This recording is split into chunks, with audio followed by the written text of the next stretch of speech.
नीता का परिवार उसकी शादी कराना चाहता है, पर नीता को अपने बॉयफ्रेंड से ही शादी करनी होती है, जिसके लिए परिवार तैयार नहीं होता। इन्हीं सब उलझनों के बीच नीता के पापा उसकी मर्जी के खिलाफ राघव और नीता की शादी करा देते हैं। शादी ਤਾਂ ਤੁਸੀਂ ਮੇਰੀ ਕਰਾ ਦਿੱਤਾ, ਹੁਣ मैं भी देख दिया ए परिवार खुश किवें रहंदा है। अपने गुस्से के चलते नीता शादी के अगले ही दिन से परिवार में सबको उल्टे जवाब देना, किसी की कोई बात ना सुनना और अपने मन मुताबिक रहना शुरू कर देती है, जिससे घर में सबको दिक्कत होती है, लेकिन नीता को कोई कुछ नहीं बोलता। एक दिन सास नीता के पास आती है। बहू की गल, तुसी किवें नाल या किसी गल से नाराज हो? तुहानू मेरी फिक्र करन दी कोई लोड़ नहीं, मैं ठीक हाँ। ऐसा बोल नीता वहां से चली जाती है, पर सास की बात उसके मन में रह जाती है।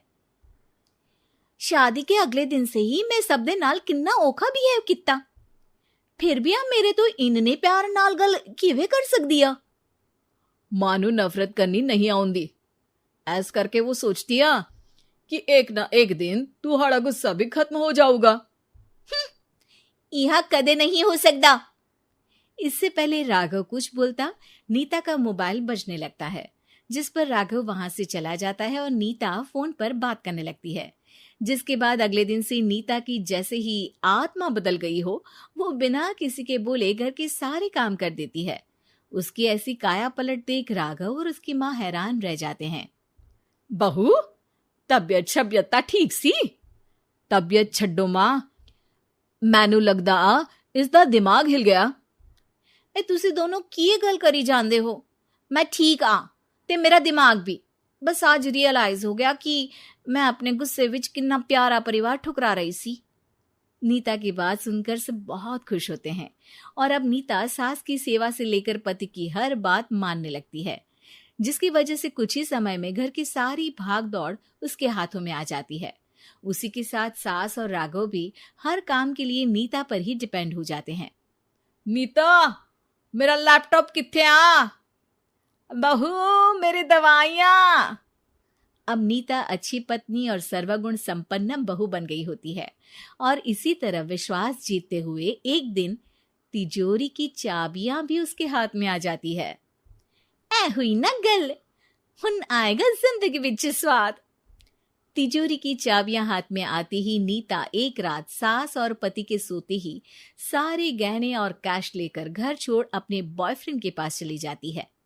रवि मैं आ गई, अब सानू कोई अलग नहीं कर सकता। ते वेख मैं सारी ज्वेलरी ते कैश भी साथ ले आई। नीता की ये बात सुनकर रवि खुश हो जाता है और वो दोनों साथ रहने लगते हैं, जिसमें नीता पूरा समय काम करती है तो रवि उसके लाए पैसों पर ऐश करता रहता है। मैं तेरे तो प्यार कर दिया ता करके ससुराल छड़ाई, और एक तू आ जो पैसों दे आगे कुछ भी नहीं देखदा। ओ महारानी अपने काम तो काम रख, मेरे ते जुबान लड़ान दी जरूरत नहीं, वरना इस घर तो बाहर कर देना है।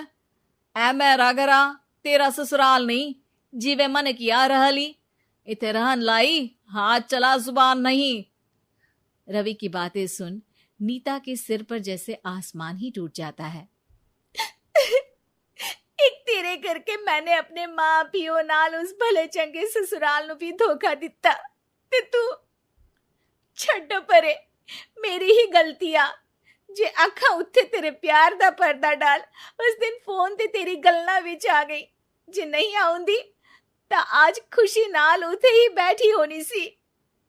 ए भाषण उन्ना दियो जिससे इसका फर्क पड़े, मेरे कॉल नौटंकी नहीं। रवि वहां से चला जाता है और नीता रोती पछताती वहीं बैठ जाती है।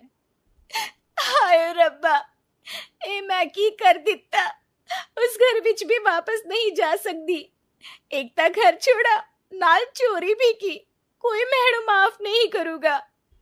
घर कैसे वापस जाए इसी डर से नीता रवि का घर छोड़ नहीं सकती। इसी तरह दिन बीतते हैं और उन्हीं के साथ हालात बद से बदतर होते जाते हैं। अब रवि पैसों और अपनी मनमानी के लिए नीता के साथ मारपीट भी शुरू कर देता है, जिससे परेशान होकर एक दिन नीता उसे छोड़ अपने ससुराल वापस आ जाती है।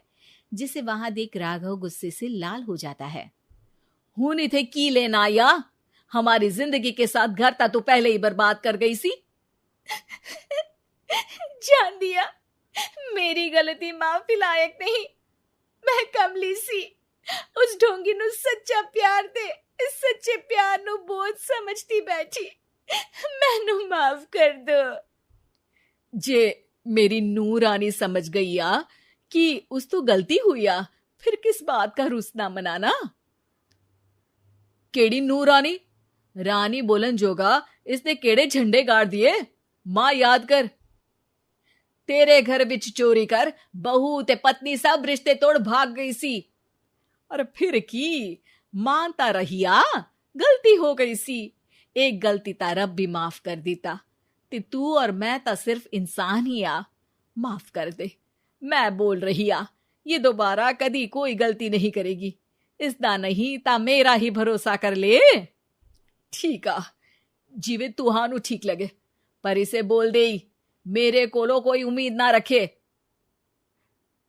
तुसी जीवे कहोगे।